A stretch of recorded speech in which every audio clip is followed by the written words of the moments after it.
Sunday ஆஃப்டர்நூனுக்கு மேலே எங்கள் ஊரில் வந்து பொங்கல் செலிப்ரேஷன் பண்ணலாம் அப்படின்னு சொல்லிட்டு நான் எங்கள் நாத்தனார் ராஜாத்தி வந்து அவங்களோட ஃப்ரெண்ட்ஸ் எல்லாம் கூட்டிகிட்டு வந்திருந்தாங்க.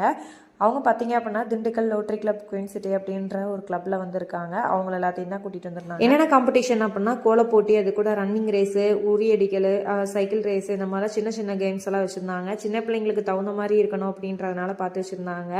அத்தை வந்து எல்லாத்துக்குமே பொங்கல் செலிப்ரேஷன் அப்படின்றனால பொங்கல் பானையில் பொங்கல் வச்சுக்கிட்டு இருக்காங்க. அவங்களோட ஃப்ரெண்ட்ஸ் எல்லாருமே வந்துட்டாங்க. அவங்களும் வந்து எல்லாம் சாமியெல்லாம் கும்பிட்டு முடிச்சு இந்த உரி அடிக்கிறது, இந்த கேம்ஸ்லலாம் வந்து வின் பண்ண பிள்ளைங்களுக்கு ஒவ்வொரு ப்ரைஸாக வந்து கொடுத்துட்டு இருந்தாங்க. கோல போட்டிலையும் வந்து வின் பண்ணவங்களுக்கு பார்த்தீங்கன்னா டிஃபன் பாக்ஸ் மாதிரி வந்து ப்ரைஸ் வந்து டிஸ்ட்ரிபியூட் பண்ணியிருந்தாங்க. அது மட்டும் இல்லைங்க, அதில் வந்து பார்ட்டிசிபேட் பண்ணியிருந்த எல்லாத்துக்குமே வந்து ப்ரைஸ் கொடுத்துட்டு இருந்தாங்க. ரித்வீன் வந்து சைக்கிள் ரேஸ் வைக்கணும் அப்படின்னு சொன்னனால அவனுக்காண்டி வந்து அந்த கேமே வச்சுருந்தாங்க. அதுக்கும் அவனுக்கும் ப்ரைஸை கொடுத்துட்டு இருந்தாங்க. ஈவினிங் வந்து லீவ் படம் போட்டிருந்தனால அதையும் உட்காந்து பார்த்துக்கிட்டு இருந்தான். ஓகே ஃப்ரெண்ட்ஸ், இதோட ஃபுல் லென்த் வீடியோ நம்ம ரித்துலாக்ஸ் சேனல் அப்லோட் பண்ணியிருக்கேன். டைம் இருந்தால் பாருங்கள்.